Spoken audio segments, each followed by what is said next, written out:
यहाँ हमने ले लिया है थोड़ा सा पालक। क्या आप जानते हैं पालक से भी बहुत ही ज़्यादा टेस्टी यहाँ हम एक पराठे बनाएंगे। साथ ही हमने ले लिए हैं थोड़े से हरा धनिया। पालक और हरे धनिया को हम थोड़े से गुनगुने पानी में यहाँ पर हम धो लेते हैं। पालक को हमने यहाँ पे 2 पानी से धो लिया है। अब यहाँ पर कैंची से हम पालक को ऐसे ही रफली बड़ा बड़ा ही कट कर लेते हैं। पालक को हमने यहाँ पे कट कर लिया था और डाल देंगे मिक्सर जार में।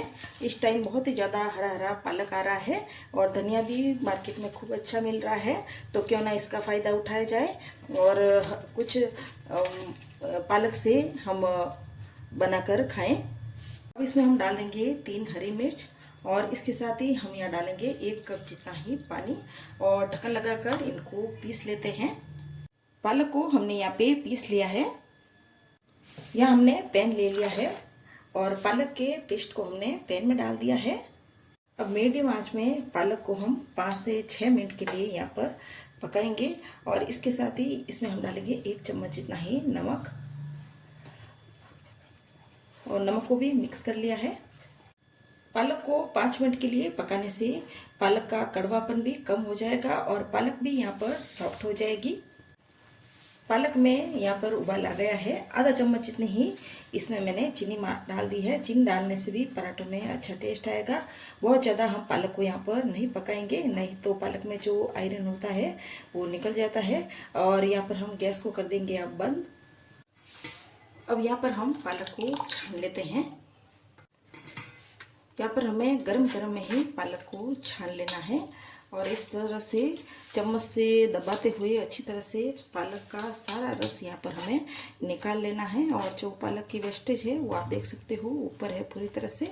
बस ऐसे चम्मच से दबाते हुए पालक को हमें यहाँ पर पूरी तरह से रस निकाल लेना है। पालक का सारे पालक का वेस्टेज था वो हमने यहाँ पर ऐसे घिसकर निकाल लिया है। ऐसे निकालने के बाद आपको यहाँ पर डुबा लेना है, वापस से ऐसे घुमा लेना है और वापस ऐसे दबा लेना है। तो पीछे बहुत ही ज़्यादा कम वेस्टेज यहाँ पर बचा है और इसको भी हम चम्मच से दबाते हुए कर लेते हैं। अब आप यहाँ पर देख सकते हो पालक का ऐसा गाढ़ा घोल बन गया है। बाउल में हम डालेंगे 2 चम्मच जितना ही गेहूं का आटा। आप चाहे तो यहाँ पर मैदा भी ले सकते हैं गेहूं के आटे की जगह। और गेहूं के आटे में ही हम यहाँ पर डालेंगे 2 छोटा चम्मच जितना ही देसी घी। आप देसी घी की जगह यहाँ पर तेल भी डाल सकते हो और आटे में घी को अच्छे से मिक्स कर लेते हैं। घी को आटे में अच्छे से मिक्स कर लिया है और जो पालक का हमने पेस्ट निकाला था उसको हम थोड़ा थोड़ा करके डालेंगे। पेस्ट को हमें यहाँ पर ठंडा नहीं होने देना है, बस गरम गरम में ही इस पेस्ट को थोड़ा थोड़ा करके हमें डालता रहना है और एकदम से ज़्यादा भी नहीं डालना है। बस इस तरह से थोड़ा थोड़ा हम डालेंगे और ये एक डो लगाएंगे। पेस्ट अभी गर्म ही है तो हाथ से नहीं गूंथना है, पहले हम चम्मच से ही हिला लेते हैं। अब जो पालक का पेस्ट बच गया था वो पूरा पेस्ट इसमें मैंने डाल दिया है और एक बार चम्मच से वापस हिला लेते हैं। पेस्ट यहाँ पर हमारा बराबर हुआ है, आटा और पेस्ट कम ज़्यादा बिल्कुल भी नहीं है। और अब हम चम्मच को निकाल लेते हैं क्योंकि अभी पेस्ट ज़्यादा गर्म नहीं है, तो इस आटे को हम हाथ से ही इस तरह से लगा लेंगे। आटा हमने यहाँ पे लगा लिया है और आटे पर हम यहाँ पर लगा रहे हैं घी। और घी लगाने के बाद ढक्कन लगाकर इस आटे को हम एक तरफ रख देंगे। यहाँ हमने ले लिया है 5 छोटे चम्मच जितना ही घी और 2 छोटे चम्मच जितना ही हम इसमें डालेंगे अरारोट का आटा, जिससे कि लेयर्स बहुत ही अच्छे यहाँ पर खुल के निकलेंगे। घी की जगह आप यहाँ पर चाहे तो तेल भी यहाँ पर ले सकते हैं, पर मैं यहाँ पर घी ही ले रही हूँ जिससे कि पराठों का बहुत अच्छा टेस्ट आएगा और खाने में बहुत ज़्यादा टेस्टी लगेंगे। और अच्छी तरह से इस कॉर्नफ्लोर के आटे को हम अरारोट के आटे को हम मिक्स कर लेते हैं अच्छी तरह से। यहाँ पर ये लम्स फ्री स्लरी बनकर तैयार हो गई है। आटे को भी हम यहाँ पर देख लेते हैं और एक बार अच्छे से इस आटे को हम गूंथ लेते हैं। आटा यहाँ पर हमें एकदम ऐसा सॉफ्ट ही लगाना है, ज़्यादा टाइट आटा हमें यहाँ पर नहीं लगाना है। यहाँ पर हमने ये लोई ले ली है, ज़्यादा बड़ी लोई नहीं लेनी है, बस रोटी बेलते हैं बनाते हैं वैसे ही आपको लोई लेनी है। और लोई के दोनों तरफ मैंने यहाँ पर आटा डस्ट कर लिया है और इसको हम अब बेल देते हैं। जैसे ये आपको चिपकने लगे तो और भी आटा इस पर आप डाल सकते हो और जितना पतला बेल सकते हो उतना पतला आपको यहाँ पर बेल लेना है और जितना बड़ा बेल सकते हो आप उतना ही बड़ा भी आपको यहाँ पर बेल लेना है। मैं इसको इतना बड़ा बेल रही हूँ और भी बड़ा बेलूँगी इस तरह से। या हमने इतना बड़ा तो इसे बेल ले लिया है और जो स्लेरी हमने बनाई थी उसे ब्रश से अच्छी तरह से हम यहाँ पर इसको फैलाएंगे ताकि एक एक लेयर्स अलग अलग निकल कर आए। अब यहाँ पर हम एक चाकू ले लेंगे और बिल्कुल पतला पतला सा ही हम यहाँ पर कट लगाएंगे। आप चाहे तो पिज्जा कटर से भी इसको कट कर सकते हो, पर मैं यहाँ चाकू से ही कट कर रही हूँ। और आप देख सकते हो बिल्कुल जितना आपको पतला हो सके उतना पतला पतला ही आपको यहाँ पर कट लगाना है, बिल्कुल इस तरह से पतली पतली ही या हमें ये लेयर्स कट करनी है ताकि पराठा एकदम से एक एक लेयर पराठे की अलग अलग हो। और मैं चाकू से ही इसको कट कर रही हूँ इस तरह से एकदम पतला पतला सा। सारे लेयर्स को हमने यहाँ पर कट कर लिया है।